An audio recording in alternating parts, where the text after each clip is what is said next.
નમસ્કાર બધા દેવી આત્માઓને. આપણે ગીતાજીની સિરીઝમાં 1 થી 16 અધ્યાય લઈ ચૂક્યા છીએ અને આજે 17મો અધ્યાય બોલવાનું છે, જે તમે ધ્યાનથી સાંભળશો. અને આગળના વિડીયો ન સાંભળ્યા હોય તો મારી ચેનલમાં જઈ અને સાંભળી લેજો અને મારી ચેનલને સબસ્ક્રાઇબ કરી લેજો. આપણે 17મો અધ્યાય શ્રદ્ધાત્રય વિભાગ યોગ નામનો અધ્યાય છે એ આજે આપણે સમજીશું. એમાં અર્જુન કહે છે શ્રી કૃષ્ણને, હે કૃષ્ણ, જે માણસો માત્ર શાસ્ત્ર વિધિને છોડીને શ્રદ્ધા ભાવે જોડાયેલા દેવ આદિને પૂજે છે, કોઈ શાસ્ત્રની વિધિ પ્રમાણે પણ માત્ર ભજવા ખાતર ભજે છે, એમની સ્થિતિ તો પછી કઈ ગણાય? સાત્વિકી, રાજસી કે તામસી, આ ત્રણમાંથી કઈ ગણાય? એવું અર્જુન પૂછે છે. ત્યારે જે ભગવાન કહે છે કે માણસોની એ શાસ્ત્રીય સંસ્કારો વિનાની કેવળ સ્વભાવમાંથી જન્મેલી શ્રદ્ધા સાત્વિકી, રાજસી અને તામસી એમ 3 પ્રકારની જ હોય છે. એને તું મારી પાસેથી સાંભળ. હે ભરતવંશી, સૌ માણસોની શ્રદ્ધા એમના અંતઃકરણને અનુરૂપ હોય છે. આ જીવાત્મા શ્રદ્ધામય છે, માટે જે માણસ જેવી શ્રદ્ધા રાખનારો છે એ પોતે પણ એવા જ સ્વભાવનો છે. કહેવાય છે કે જે માણસ જેના વિશે કહેતું હોય પોતે જ એવું હોય. આ એ વાત થઈ કહેવાય. તેમાં કહે છે ભગવાન કે સાત્વિક માણસો હોય તે દેવોને પૂજે છે, રાજસિક માણસો યક્ષ અને રાક્ષસો તથા બીજા જે તામસી માણસો છે તેઓ તો પ્રેતો, ભૂતો એ બધાને પૂજે છે. એટલે તમારે ગણતરી થઈ જાય આમાં કે તમે કયા ગુણમાં આવો છો.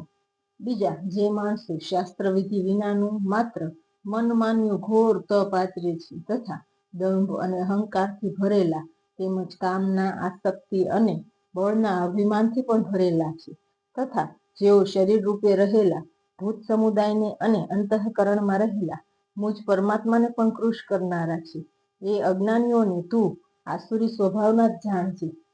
આ ભગવાન આગળ કહે છે કે ભોજન પણ સૌને પોતપોતાના સ્વભાવ અનુસાર 3 પ્રકારનું ગમતું હોય છે અને એ જ રીતે યજ્ઞ, તપ અને દાન પણ 3 પ્રકારના હોય છે.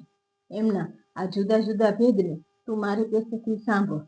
આયુષ્ય, બુદ્ધિ, બળ, આરોગ્ય, સુખ અને પ્રીતિ વધારનારા, રસયુક્ત, સ્નિગ્ધ, સ્થિર રહેનારા અને સ્વાભાવિક રીતે જ મનને ગમે એવા આહાર એટલે કે ભોજન કરવાના પદાર્થો સાત્વિક માણસને ગમતા હોય છે. પછી કડવા, ખાટા, ખારા, ઘણા ગરમ, તીખા, ભૂંજેલા, જે દાહ જન્માવનારા અને દુઃખ, ચિંતા અને રોગોને જન્માવનારા આહારો રાજસી માણસને ગમતા હોય છે.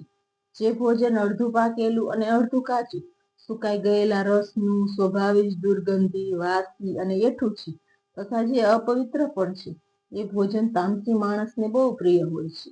આના આધારે તમે તમારા ગુણ પ્રમાણે સમજી શકો છો કે તમે કઈ લેવલમાં આવો છો. જે શાસ્ત્ર વિધિ દ્વારા નિયત થયેલો યજ્ઞ કરવો એ જ કર્તવ્ય છે એમ મનમાં નિશ્ચય કરીને ફળની ઈચ્છા વિનાના માણસો વડે કરવામાં આવે છે, એ સાત્વિક છે કે બધી વસ્તુમાં ફળને જ લક્ષ્યમાં નહીં રાખવાનું. એ સાત્વિક માણસોની નિશાની છે. પણ હે ભરત શ્રેષ્ઠ, કેવળ દંભ આચરવા ખાતર અથવા ફળ પ્રત્યે લક્ષ્ય રાખીને જે યજ્ઞ કરાય છે એ યજ્ઞને તું રાજસ જાણ. શાસ્ત્ર વિધિ વિના, અન્નદાન વિના, મંત્ર રહિત, વિના દક્ષિણાએ અને શ્રદ્ધાભાવ વિના કરવામાં આવેલા યજ્ઞને તામસ યજ્ઞ કહેવાય છે. આ રીતે આપણે સૌના અન્ન અને યજ્ઞ દ્વારા સમજવા મળ્યું કે કયા ગુણ શેમાં છે.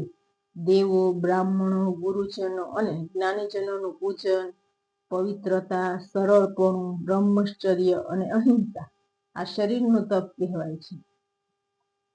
જે ઉદ્વેગ ન જન્માવનારું, પ્રિય અને હિતકારક તેમજ યથાર્થ વચન છે તથા જે વેદ શાસ્ત્રોના વાંચનનો અને પરમેશ્વરના નામ જપનો અભ્યાસ છે એ જ વાણીનું તપ કહેવાય છે. મનની પ્રસન્નતા હોવી, શાંત ભાવ, ભગવત ચિંતન કરવાનો સ્વભાવ, મનનો નિગ્રહ અને અંતઃકરણના ભાવોની સારી પેઠે પવિત્રતા, આ પ્રમાણેનું આ મનનું તપ કહેવાય છે. ફળની ઈચ્છા વિનાના યોગીજનો દ્વારા પરમ શ્રદ્ધાથી આચરવામાં આવેલા એ 3 પ્રકારના કાયિક, વાચિક અને માનસિક તપ કહેવામાં આવ્યા છે. એ તપને સાત્વિક કહે છે. જે તપ સત્કાર, માન અને પૂજા ખાતર તથા બીજા કોઈ સ્વાર્થ ખાતર પાખંડથી આચરવામાં આવે છે એ અનિશ્ચિત તેમજ ક્ષણિક ફળ આપનારું તપ રાજસ કહેવાયું છે. જે તપ મૂર્ખતાપૂર્વક, હઠથી, મન, વાણી અને શરીરની પીડા સહિત અથવા બીજાનું અનિષ્ટ કરવા માટે આચરવામાં આવે છે એ તપ તામસ કહેવાયું છે. દાન આપવું એ જ કર્તવ્ય છે. એવા ભાવથી જે દાન યોગ્ય દેશ, યોગ્ય કાળ અને યોગ્ય પાત્ર પ્રાપ્ત થતા પોતાના પર જેણે ઉપકાર નથી કર્યો એવા માણસને પ્રત્યુપકારની અપેક્ષા ન રાખતા નિસ્વાર્થ ભાવે જે આપવામાં આવે છે એ દાન જ સાત્વિક કહેવાયું છે. પરંતુ જે દાન કલેશપૂર્વક અને પ્રત્યુપકારની ઈચ્છાથી કે ફળને દ્રષ્ટિમાં રાખ્યા પછી આપવામાં આવે છે એ દાન રાજસ કહેવાયું છે. જે દાન સત્કાર વિના કે તિરસ્કાર પૂર્વક અયોગ્ય દેશકાળમાં અને કુપાત્રને આપવામાં આવે છે એ દાન તામસ કહેવાયું છે. ઓમ તત્ સત એમાં 3 પ્રકારના સચ્ચિદાનંદ ઘન બ્રહ્મનું નામ કહેવાયું છે. એ બ્રહ્મથી જ સૃષ્ટિના આરંભે બ્રાહ્મણો, વેદો અને યજ્ઞ આદિ રચાયા. માટે વેદ મંત્રોનું ઉચ્ચારણ કરનારા શ્રેષ્ઠ માણસોની શાસ્ત્ર વિધિથી નિયત થયેલી યજ્ઞ, દાન અને તપરૂપી ક્રિયાઓ સદા ઓમ એ પરમાત્માનું ઉચ્ચારણ કરીને જ શરૂ થાય છે. તત એટલે કે તત નામથી ઓળખાતા પરમાત્માનું જ આ બધું છે એવા ભાવ સાથે ફળને લક્ષ્યમાં ન રાખતા અનેક પ્રકારની યજ્ઞ, તપરૂપી ક્રિયાઓ તેમજ દાનરૂપી ક્રિયાઓ કલ્યાણની ઈચ્છા રાખનારા માણસો દ્વારા કરવામાં આવે છે. સત એ પ્રમાણે આ પરમાત્માનું નામ સત્ય ભાવમાં અને શ્રેષ્ઠ ભાવમાં પ્રયુક્ત થાય છે. તથા હે પાર્થ, ઉત્તમ કર્મોમાં પણ સત શબ્દનો ઉપયોગ થાય છે.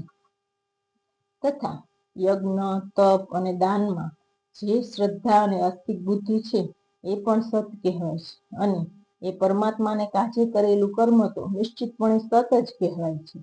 હે પાર્થ, વગર શ્રદ્ધાએ કરાયેલો હવન, દીધેલું દાન, આચરેલું તપ અને જે કંઈ પણ કરવામાં આવેલું શુભ કર્મ છે એ બધું અસત જ કહેવાય છે.